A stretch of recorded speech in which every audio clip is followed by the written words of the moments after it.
became interested in teaching and all things education related kind of when I was pretty young. And at first I always thought that was a bit of a plan B for me. I thought I would find some sort of other passion, but through working with kids for such a long time, I figured out that really was my passion, and I find a lot of meaning in the work that I do. And I worked at my local rec center back home for about 5 years now. I teach all sorts of sports-related classes, and I interact with kids on a day-to-day basis when I'm home for the summers. And so finding joy in that made me realize that maybe it wasn't just a plan B, maybe this is where I want to go with my future. While at Lewis and Clark, I'm an English major with a concentration in fiction writing, which is a little bit different from education in a way. The school only offers 2 classes that are a part of the Teacher Pathways program, but those 2 classes are kind of a taste test, so to say. They're helping me dabble in what I would be learning when hopefully next year I go to the Grad School of Education and Counseling. And so those 2 classes, I was able to participate in a practicum where I went to a local elementary school. I was in a first grade classroom last year, and I got to interact with the kids, help the teacher, see the way that she laid out lessons. And yeah, that was just a great way for me to get into the field, see if that was really something that I was interested in, and just kind of like jump in to that, like our public education system, and see how it works and see why it inspires me. Freshman year, after finding out that there wasn't an education major here, I was a little bit, should I transfer? Should I stay? And then I decided to give it another year, see if I could make more social connections, see if Lewis and Clark was right for me, and the soccer team was a big part of that, and getting to have the team there as a great friendship resource was wonderful.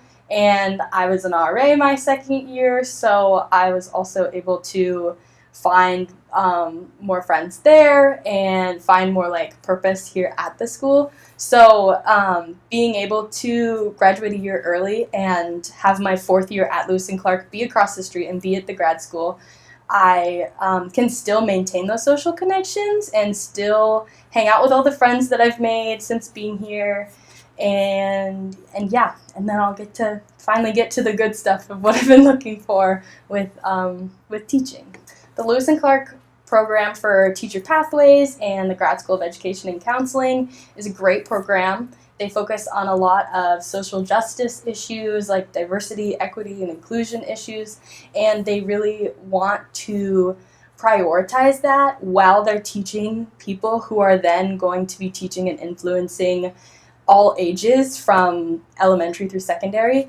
And so when I think about that's the place that I'm going to go to, I think about how that is really going to build a strong foundation for me and what I'm going to bring into a future classroom one day. And so that's what excites me particularly, is knowing that I'm going to be able to think about the larger issues and find ways to make changes in those larger issues, even though it'll be at a small scale in an individual classroom. A large-scale issue within the public education system here in the United States is this concept of tracking, which essentially is where students end up being separated based on skill level and ability. So you've got students that might be underperforming based on curriculum standards and students who might be excelling, and having them be separate is hindering them actually being able to learn from each other. So by combining those 2 groups together and everyone in the middle, those who might be excelling can influence those who might be underperforming and help teach each other from peer to peer. Sometimes when you're hearing from the same people every day, just from one teacher, it becomes monotonous and it's droning on and on and on, and sometimes that's not best for everybody and their learning styles. So being able to learn from a peer or someone who might have a different way of approaching it, or say, hey, this is the way that I look at this math problem. It might not be the way that our teacher looks at the math problem, but this is how I do it. That can be so beneficial. And in learning from each other and learning from your peer, that's great. So hopefully I can learn more ways how to actually implement getting rid of tracking within a classroom.